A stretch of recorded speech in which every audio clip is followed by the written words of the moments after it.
Hello everyone. आज आपण FY BCom financial accounting semester 2 या सब्जेक्टमधील चॅप्टर नंबर 2 इन्शुरन्स क्लेम मेथडचं नाव आहे loss of profit. Problem number 2 page number 2.43 पाहणार आहे. सर्वात प्रथम आपण क्वेश्चन रीड करून घेऊया. From the following details find out the claim under a loss of profit policy. पॉलिसीचं नाव नीट बघा, लॉस ऑफ प्रॉफिट पॉलिसी आहे. इंडेमनिटी पिरियड दिलेला आहे 6 मंथ, म्हणजे नुकसान भरपाई मिळण्याचा कालावधी. आग लागल्यापासून नुकसान भरपाई मिळेपर्यंतचा कालावधी दिलेला आहे 6 महिन्याचा. पॉलिसी अमाऊंट आहे 4,50,000. डेट ऑफ फायर आहे 1 एप्रिल 2024. 1 एप्रिल 2024ला तुमच्या प्रिमायसेसला आग लागलेली आहे आणि डिसलोकेशन पिरियड दिलेला आहे 1 ऑगस्ट 2024. तर हा जो पिरियड आहे तुमचा तो बघा इथं मी नोट केलेला आहे 1 एप्रिल 2024 टू 1 ऑगस्ट 2024, की जो इथं दिलेला आहे ह्याला म्हणायचं आहे डिसलोकेशन पिरियड. म्हणजे ह्या कालावधीमध्ये उत्पादन आणि विक्रीवर परिणाम झालेला असतो आग लागल्यामुळे, तर त्याला आपण डिसलोकेशन पिरियड म्हणतो. त्याच्यानंतर दिलेला आहे सेल फॉर 2024 अकाउंटिंग इयर. म्हणजे इथं जो अकाउंटिंग इयर तुमचं कधी चालू झालं असणार आहे 1 एप्रिल 2023, एप्रिल, मे, जून, जुलै, ऑगस्ट,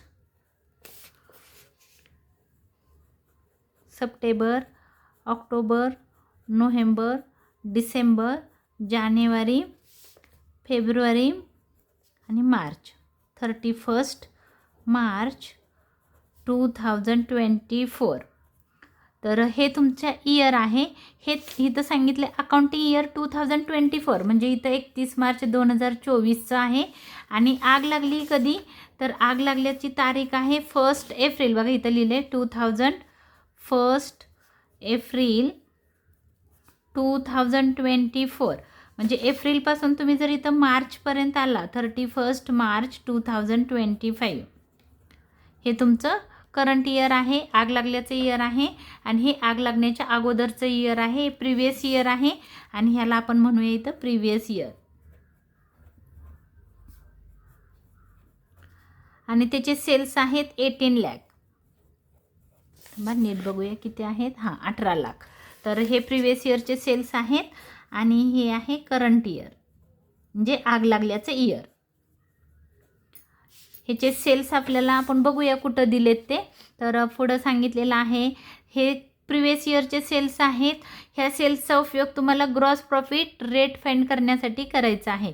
त्याच्यानंतर नेट प्रॉफिट दिलेला आहे 1,65,000. Standing charges for 2024 accounting year all insurance insured किती अमाऊंट आहे 2,85,000.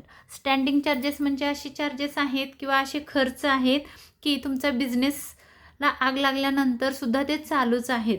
म्हणजे कोणते, तर बिझनेसला आग लागल्यामुळे तुमच्या कर्मचाऱ्यांचे पगार द्यायचे थांबत नाही. तुम्हाला कर्मचाऱ्यांचे पगार, तुमचं रेंटनी घेतलेलं ऑफिस असेल किंवा कंपनी असेल तर रेंट द्यावं लागणार आहे. लोन घेतलं असेल तर इंटरेस्ट द्यावं लागणार आहे. ॲसेट असेल तर त्याच्यावर तुम्हाला डेप्रिशिएशन चार्ज करावं लागणार आहे. ऑडिट फी द्यावी लागणार आहे. असे खर्च आहेत की ते आग लागल्यामुळे थांबत नाहीत, ते तुम्हाला करावेच लागतात. त्याला आपण स्टँडिंग चार्जेस म्हणतो. तर ते आहे 2,85,000. आणि सगळ्यावर तुम्ही इन्शुरन्स घेतलेला आहे. Sale from 1 April 2023 up to 31 March 2024. हे पूर्ण एका वर्षाचे सेल्स आहेत बघा. तर हे सेल्स आहेत. आता हे जर तुमचे प्रिव्हियस इयरचे सेल्स असतील तर हे जिथं आग लागल्याच्या तारखेचे इयर, त्या तारखेच्या इयरचे सेल आहेत. हे आहेत 24 लाख, 24 लाख. कारण ज्या वर्षी आग लागली त्या वर्षाचे सेल्स आहेत हे 24 लाख. त्याच्यानंतर दिलेलं आहे sales from 1 April 2024 up to 1 August 2024. ते आहे 2,25,000. आता हे डिसलोकेशनचे सेल आहेत. आपण इथं बघू 1/4/2024 ते 1 ऑगस्ट 2024 हा आहे तुमचा डिसलोकेशनचा पिरियड. इथं आपण लिहिलेलंच आहे बघा.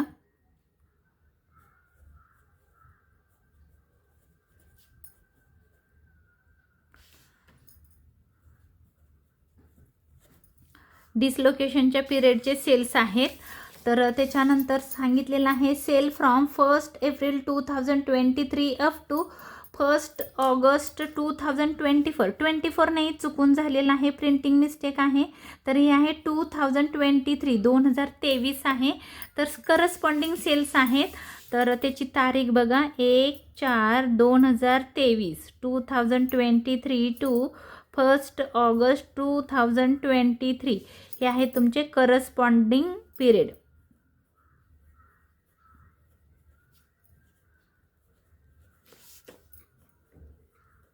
करस्पॉन्डिंग पिरियड म्हणजे तुमचे आग लागल्यानंतर नुकसान भरपाई मिळेपर्यंत तुमच्या बिझनेस हे काय झालेलं आहे तर अनिश्चित झालेला आहे किंवा त्या बिझनेसवर परिणाम झालेला आहे. तो तसाच सेम पिरियड प्रिव्हियस इयरला बघायचा, त्याला म्हणतात करस्पॉन्डिंग पिरियड. की जिथं तुमचा बिझनेस आगीमुळे इफेक्टेड झालेला आहे तो कालावधी कुठला होता तर 1 एप्रिल 2024 ते 1 ऑगस्ट 2024 इथपर्यंत तुमचा काय झालेला आहे बिझनेसवर इफेक्ट झालेला आहे आगीमुळं. तसंच ते प्रिव्हियस इयरला बघायचं की तेवढ्या मागं जायचं 1 वर्ष की त्याच पिरियडमध्ये मागच्या वर्षी तुमचे किती सेल्स झालेले होते. तर ते सेल्स आहेत सेल्स दिलेले आहेत तिथं 2,25,000 आणि पुढं सांगितलेलं आहे there is a clear 10% upward trend in the business. Upward trend दिलेला आहे इन द बिझनेसचा म्हणजे त्याने असं सांगितलेलं आहे की तुमचे जे सेल्स आहेत म्हणजे तुमचा बिझनेस हा ग्रोथ करतोय दरवर्षी, त्याच्यामध्ये सेल्समध्ये वाढच होत आहे आणि ती वाढ किती आहे तर 10% आहे. म्हणजे आग लागल्यानंतर सुद्धा ती 10% होती त्याच्या अगोदर, म्हणजे दरवर्षी ती 10% वाढत आहे तुमचे सेल्स, म्हणजे तुमचा बिझनेस ग्रोथ करतोय. तर मग काय करायचं जिथं जिथं तुम्ही सेल्स फाईंड कराल त्याच्यामध्ये 10% काढून काय करायचं आहे ॲड करत जायचं आहे. तर आपण क्वेश्चन सॉल्व करूया. तुमच्या लक्षात आलं असेल तुम्ही हवं तर इथं कुठले सेल्स आहेत, डिसलोकेशन पिरियड कोणता आहे, कोणते करस्पॉन्डिंग सेल्स आहेत तिथं नोट करून ठेवू शकता. तर आता मी इथं क्वेश्चन सॉल्व करत आहे. तर पहिलं मी काढणार आहे short sale, calculation of short sale.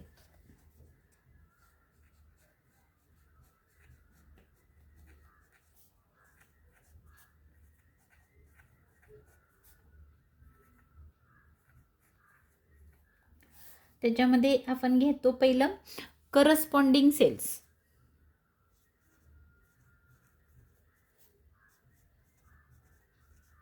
किंवा तुम्ही म्हणायचं करस्पॉन्डिंग पिरियड. तुम्ही तारीख पण इथं नोट करू शकता. तारीख किती आहे बघा 1 एप्रिल 2023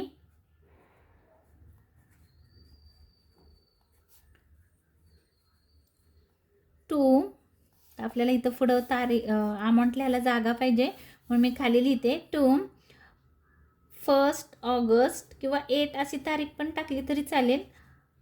ऑगस्ट 2023 म्हणजे दॅट इज टू सेम आपण काय म्हणणार आहोत 1/4/2023 टू 1 ऑगस्ट 2023 इथपर्यंतचे सेल्स आहेत किती तर त्याची अमाऊंट दिलेली आहे आपल्याला इथं बघा 7,50,000 7,50,000 आणि सांगितले 10% काय आहे तर अपवर्ड ट्रेंड आहे. अपवर्ड ट्रेंड आहे म्हणून आपण ह्याच्यामध्ये ॲड करणार आहोत कारण 10% तुमच्या सेल्समध्ये वाढ होत आहे म्हणून इथं लिहिणार आहोत 10% अपवर्ड, 10% फॉर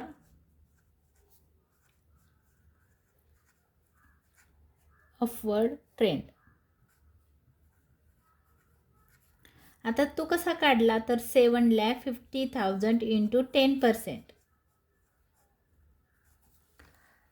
म्हणजे किती काढलं बघा इथं 7,50,000 इंटू 10% तर 75,000 75,000. तर आपण इथं 75,000 ॲड करणार आहोत. म्हणजे किती झाले तुमचे करस्पॉन्डिंग सेल्स बघा ॲड करूया आपण किंवा इथंच करते 1 2 3 5 7 आणि 5 12 7 आणि 1 8 8,25,000 हे तुमचे करस्पॉन्डिंग सेल्स आहेत. त्याच्यामधून आपल्याला लेस करायचं आहे डिसलोकेशन पिरियड.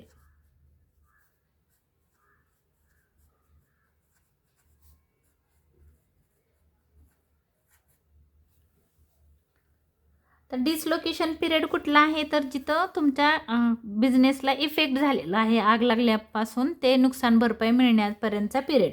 म्हणजे इथं कसं येईल तारीख तुमची 1/4/2024 टू 1 ऑगस्ट 2024 ही आहे तुमची डिसलोकेशनची पिरियडची date.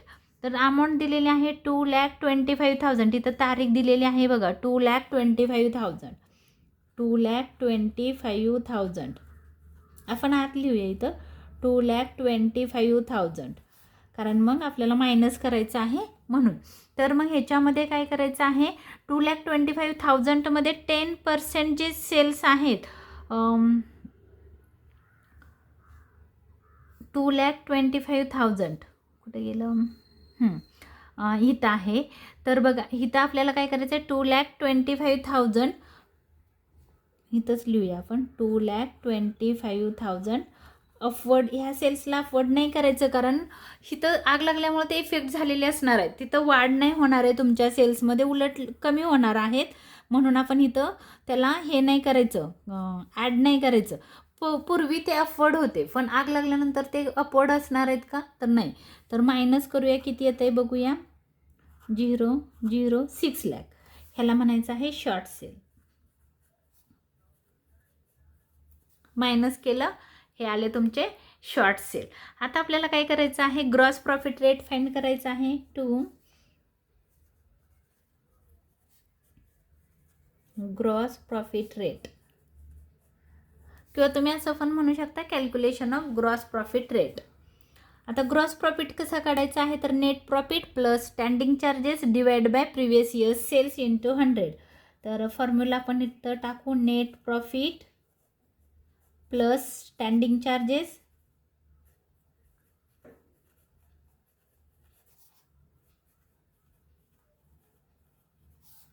Divide by previous year's sale of the previous year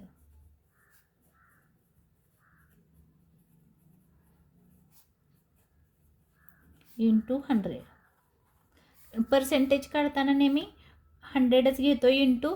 तर नेट प्रॉफिट आपल्याला इथं दिलेला आहे बघा, net profit for the year 1,65,000. 1,65,000 plus standing charges दिलेले आहेत 2,85,000 डिवाइड बाय प्रिव्हियस इयरचे सेल्स आहेत. आपण इथं लिहिलेलं आहे बघा, प्रिव्हियस इयरचे सेल्स आहेत 18 लाख, 18 लाख इंटू 100. तर आता आपण कॅल्सीवर करून बघू.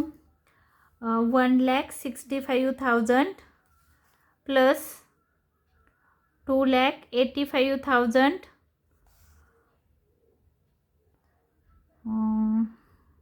Divide by 18 lakh into 100. तर 25% ग्रॉस प्रॉफिट आला तुमचा 25%. आता आपल्याला नेक्स्ट कॅल्क्युलेशन काढायचं आहे. लॉस किती झाला, loss of profit on cells.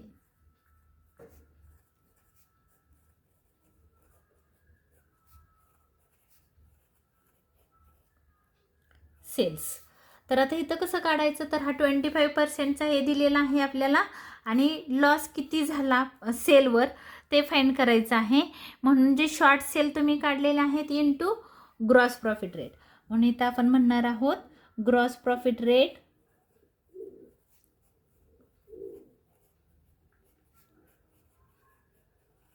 Into short sale.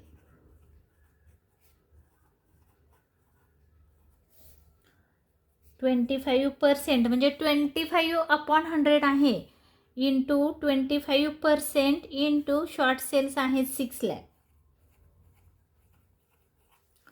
तर कसं काढणार आहात तुम्ही, तर मी कॅल्सीवर न काढता इथं तुम्हाला दाखवते काढून.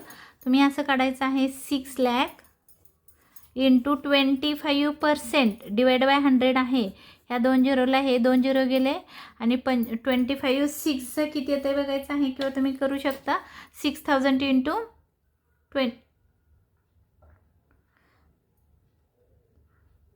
6,000 इंटू 25 1,50,000 किती आलं तुमचे शॉर्ट सेल हे लॉस ऑफ प्रॉफिट कितीचा लॉस झाला तर 1,50,000 रुपीजचा लॉस झाला.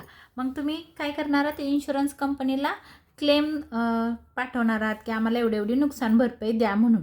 तर मग इथं लिहिणार आहोत आपण ॲप्लिकेशन. तुम्ही ॲप्लिकेशन करणार आहात ऑफ ॲव्हरेज क्लॉज.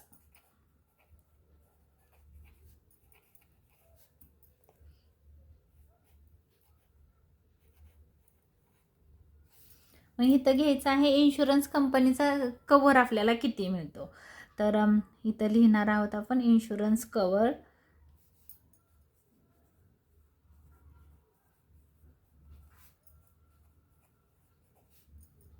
रिक्वायर्ड. आपल्याला इन्शुरन्स कवर रिक्वायर्ड किती आहे तर ग्रॉस प्रॉफिट किती आहे तर त्याच्यामध्ये आपण लिहिणार आहोत 25% इन्शुरन्स कंपनी कवर रिक्वायर्ड होणार आहे. मग आपण इथं लिहिणार आहोत required 25% on 12 months ending cells.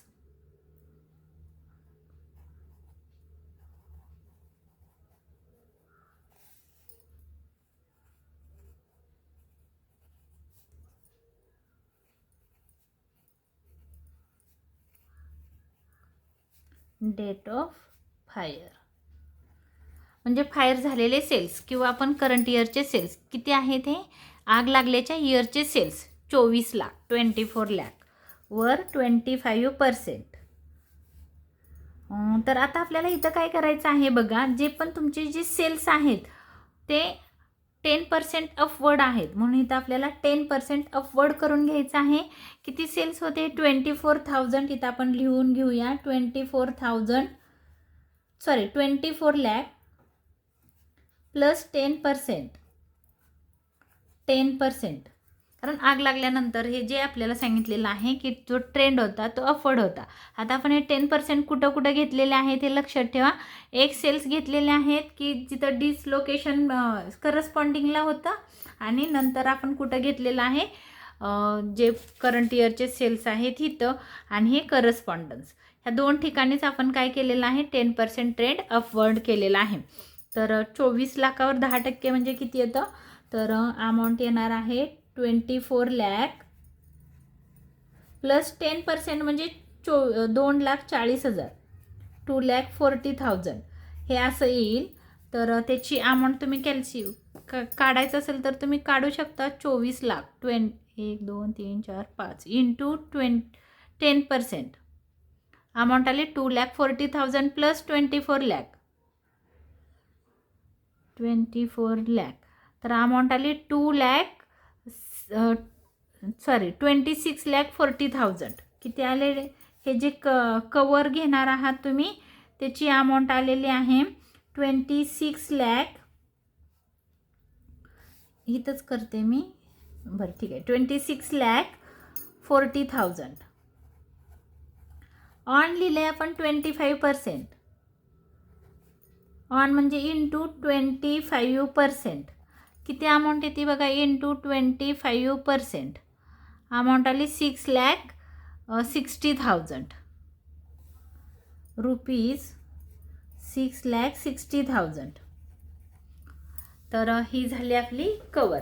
हा कवर एवढा आहे म्हणजे विमा संरक्षण आपल्याला एवढ्या अमाऊंटचं मिळणार आहे एवढं नुकसान झालं तर. पण तेवढी पॉलिसी आपण घेतलेली नाही म्हणून इथं लिहायचं आहे claim is equal to amount policy किंवा policy amount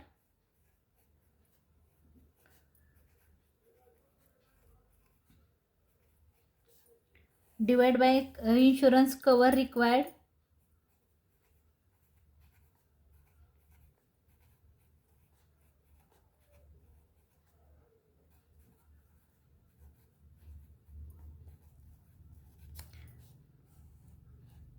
into loss of profit.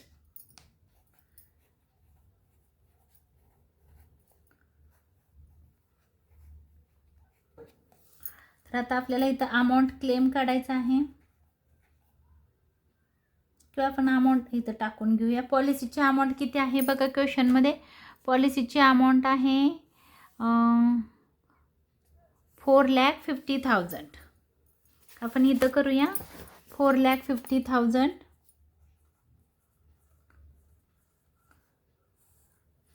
Divide by insurance cover किती आहे 6,60,000. 6,60,000 चुकून एखादा झिरो वाढला तर चुकल, व्यवस्थित बघा. 6,60,000 इंटू लॉस किती आहे तर 1,50,000. मग अमाऊंट क्लेम आपल्याला करायचा आहे. बघू आपण किती येतोय. 4,50,000 डिवाइड बाय 6,60,000 इंटू 1,50,000.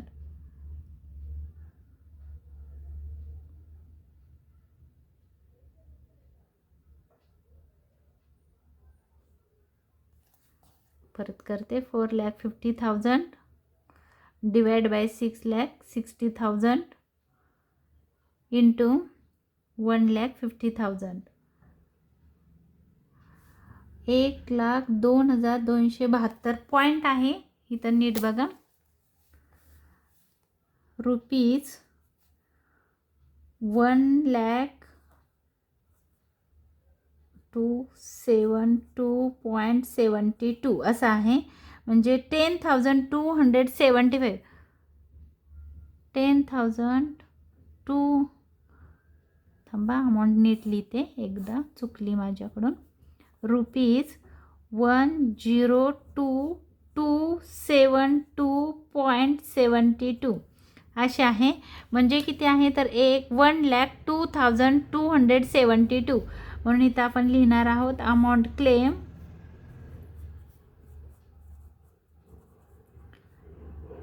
रुपीज 1,02,272. तर ह्याला आपण कन्वर्ट करू शकतो. 1 रुपये 5च्या पुढे गेला, हा जो डेसिमल पॉईंट आहे हा जर 5 किंवा मोर दॅन 5 असेल तर त्याला आपण ह्याच्यामध्ये कन्वर्ट करतो. मग इथं 2चं 3 होणार आहे. तर अमाऊंट येणार आहे क्लेम, इथं तुम्हाला दिसतेच तरी पण लिहिते खाली. क्लेम इन्शुरन्स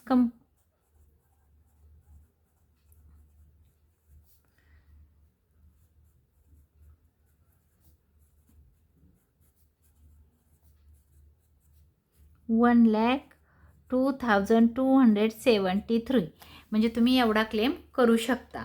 तर ह्याच्यामध्ये नीट तुम्हाला काय काय बघायचं आहे तर तारखा बघायच्या आहेत, कोणत्या तारखेला किती अमाऊंट आहे, तारखा नीट चेक करायच्या आहेत. प्रिवियस इयर कोणतं, आग लागल्याचं इयर कोणतं, डिसलोकेशन पिरियड कोणता, करस्पॉन्डिंग पिरियड कोणता, आणि मग अपवर्ड होतं म्हणून आपण कुठं कुठं अपवर्डला कॅल्क्युलेट केलेलं आहे तर करस्पॉन्डिंग पिरियडला एक केलेला आहे आणि करंट इयरला एक आपण केलेला आहे.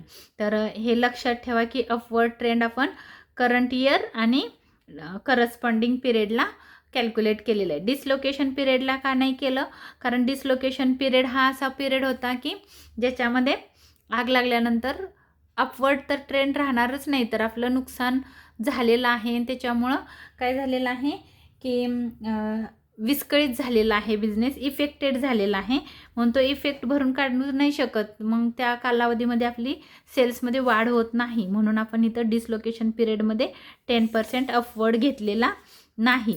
तर हे लक्षात ठेवा. आणि हा माझा व्हिडिओ आवडला असेल तर लाईक करा, शेअर करा, सबस्क्राईब करा आणि